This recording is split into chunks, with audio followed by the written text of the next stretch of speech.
नमस्कार दोस्तों, स्वागत है आपका आदिति इंसाइट में। आज हम शुरू करने जा रहे हैं दर्शन शास्त्र का पहला और सबसे गहरा हिस्सा, ऑन्टोलॉजी।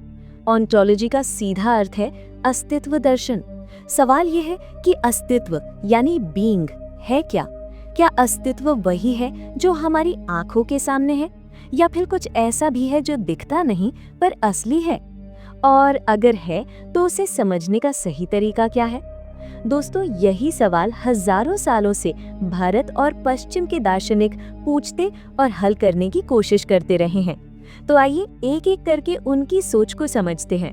पहला, जैन दर्शन, अनेकांतवाद यानी अनेकांतवादा।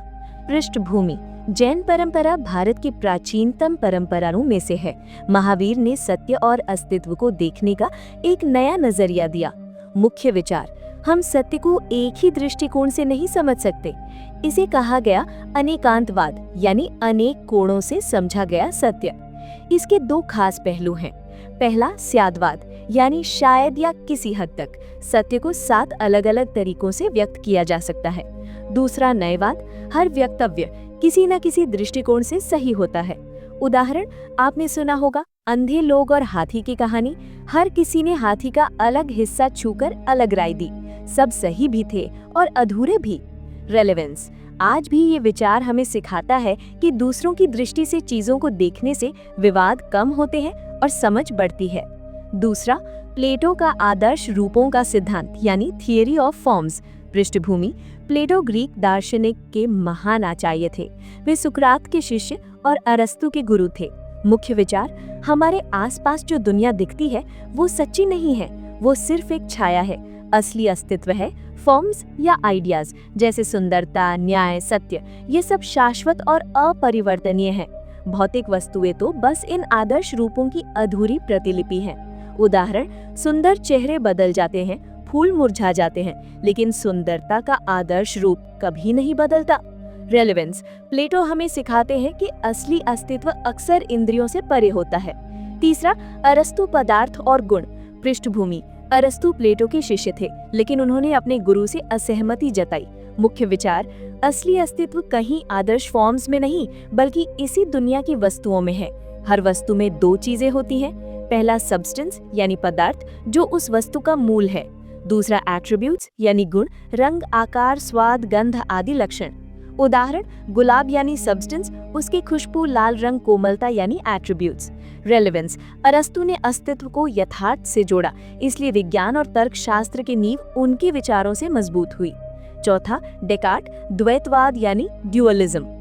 पृष्ठभूमि: रेनी डेकार्ट आधुनिक यूरोपीय दर्शन के जनक माने जाते हैं। वे वैज्ञानिक क्रांति के दौर में जी रहे थे। मुख्य विचार: सब पर संदेह करो, यहाँ तक कि अपनी इंद्रियों पर भी, लेकिन एक चीज पर संदेह नहीं किया जा सकता कि मैं सोच रहा हूँ। इसलिए उन्होंने कहा, कॉजिटू अर्गो सुम, मैं सोचता हूँ इसलिए मैं हूँ। अस्तित्व 2 तरह का है, रेस कॉजिटेंस यानी सोचने वाली सत्ता, मन या आत्मा, और रेस एक्सटेंसा यानी फैलाव वाली सत्ता, पदार्थ या शरीर। रेलेवेंस: डेकार्ट का द्वैतवाद आज भी एआई और न्यूरोसाइंस में चर्चा का विषय है। क्या मन और शरीर को अलग किया जा सकता है? 5वां, हाइडेगर, बीइंग का प्रश्न। पृष्ठभूमि: 20वीं शताब्दी के महान जर्मन दार्शनिक हाइडेगर में दर्शन को नए ढंग से परिभाषित किया। मुख्य विचार: इंसान चीजों में उलझा रहता है, घर, नौकरी, पैसा, वस्तुएं, लेकिन वो असली सवाल भूल जाता है, बीइंग का अर्थ क्या है। हाइडेगर ने कहा, ये मानवता की सबसे बड़ी भूल है कि हमने अस्तित्व पर विचार करना छोड़ दिया है। रेलेवेंस: हाइडेगर हमें याद दिलाते हैं कि जीवन सिर्फ वस्तुओं की दौड़ नहीं, बल्कि अस्तित्व के गहरे अर्थ की खोज है, उनकी खोज है।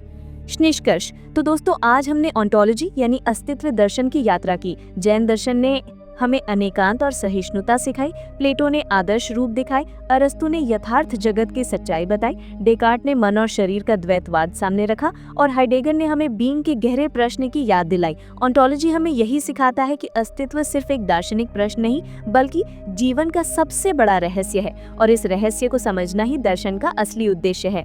तो दोस्तों, ये था हमारा पहला अध्याय, ऑन्टोलॉजी। अगले एपिसोड में हम बात करेंगे दर्शन की अगली शाखा, कॉस्मोलॉजी यानी ब्रह्मांड दर्शन पर।